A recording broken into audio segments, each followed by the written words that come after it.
Hello everyone, my name is Prabhakar Ganguly from Standard 10th and welcome to the new video of Learning with Prabhakar. इस video में हम discuss करने वाला है class 10th के science का bio का चैप्टर 1 के व्हाट यू हैव लर्न मतलब समरी. ओके, इसको मैं आपको एक्सप्लेन कर दूंगा. ओके, स्टार्ट करते हैं video. What you have learned. Movement of various type can be taken as an indications of life. Okay. जो मूवमेंट्स तरह तरह के टाइप के होते हैं वो जब हम लेते हैं they work as an indication of life. वो एक इंडिकेशन की तरह काम करता है. Maintenance of life requires processes like nutrition, respiration, transport of materials within the body, and excretion of waste products. Okay.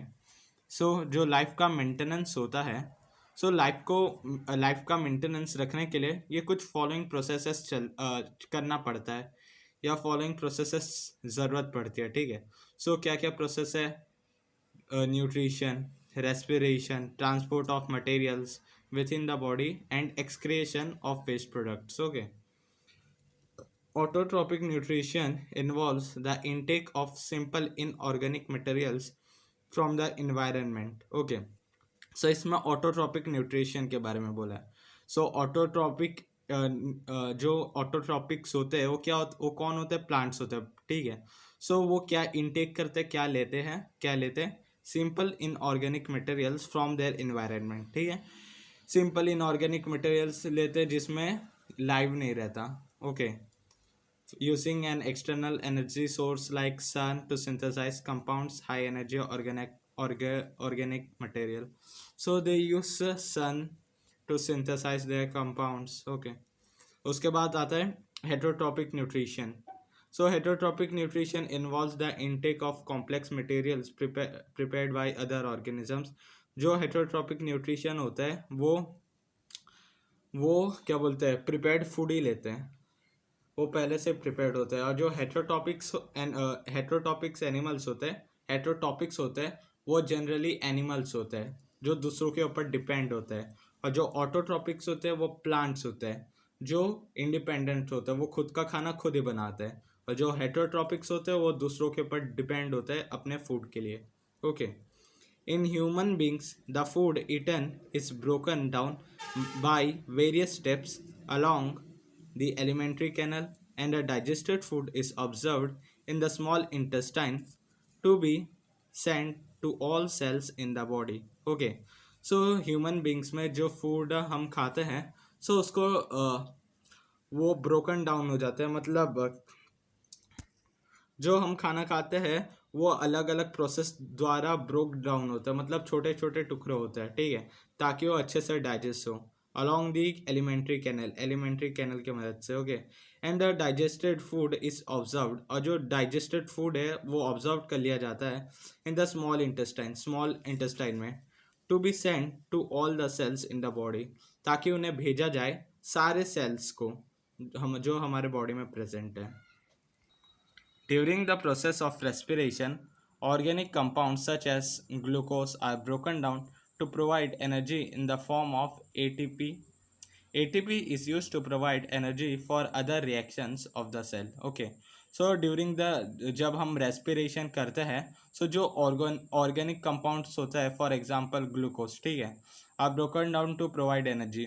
वो छोटे छोटे टुकड़े हो जाते हैं क्यों? ताकि वो अपने को एनर्जी प्रोवाइड कर पाए. ठीक है. In the form of ATP के फॉर्म में. ओके.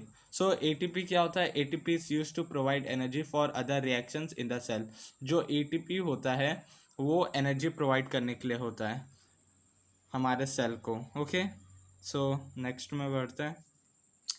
रेस्पिरेशन में भी aerobic and anaerobic. Aerobic respiration makes more energy available to the organism. Respiration दो टाइप के होते हैं, एरोबिक और एनारोबिक. और जो एरोबिक रेस्पिरेशन होता है वो ज़्यादा एनर्जी प्रोवाइड करता है ऑर्गेनिजम्स को. Okay. In human beings the transport of material such as oxygen, carbon dioxide, food and excretory products is a function of the circulatory system. Circulatory system का circulatory system का काम क्या होता है? In human being the transport of material such as oxygen, carbon dioxide, food and excretory product is a function of circulatory system. तो ये जो सब लिखा है वो सर्कुलेटरी सिस्टम के फंक्शन है। Okay, the circulatory system consist of the heart, blood and blood vessels.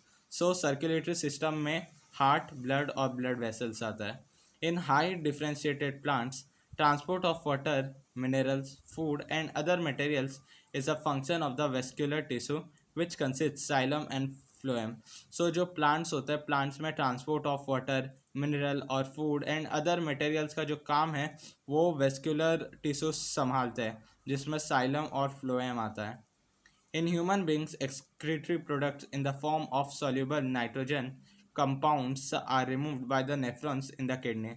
सो जो ह्यूमन बींग्स है उनमें जो वेस्ट होता है, वेस्ट कौन से फॉर्म में होता है? सॉल्युबल नाइट्रोजन फॉर्म में होता है, ठीक है। सो उसको नेफ्रॉन द्वारा रिमूव किया जाता है जो किडनी में प्रेजेंट होता है। Plants use a variety of techniques to get rid of waste material.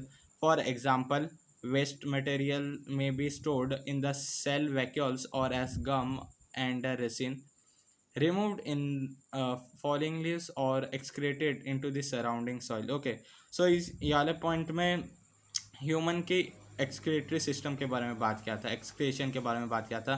इसमें प्लांट्स के एक्सक्रीशन के बारे में बोला है। सो प्लांट भी एक्सक्रीट तरह तरह के टाइप से करती है, ठीक है। वो अपना वेस्ट बहुत सारे उपाय से निकाल सकती है। फॉर एग्जाम्पल, वेस्ट मटेरियल में be stored in the cell vacuoles और एस गम एंड रेजिन। या तो जो वेस्ट मटेरियल्स होते हैं वो सेल वैक्यूल्स में स्टोर्ड हो सकते हैं और एस गम एंड रेसिन, गम और रेसिन के फॉर्म में। Removed in the falling leaves, और कभी कभी जो वेस्ट होते हैं वो जब पत्ते गिरते हैं तो उनके साथ गिर जाते हैं। और एक्सक्रेटेड इनटू द सराउंडिंग सॉइल, और जो उनके आजू बाजू सॉइल रहते हैं उसमें ही वो एक्सक्रेट कर लेते हैं, ठीक है। सो होप आपको ये वीडियो समझ में आया होगा, ये पॉइंट समझ में आए होंगे। अगर आपको ये समझ में आया तो वीडियो को लाइक और शेयर करिएगा और चैनल को भी सब्सक्राइब करिएगा।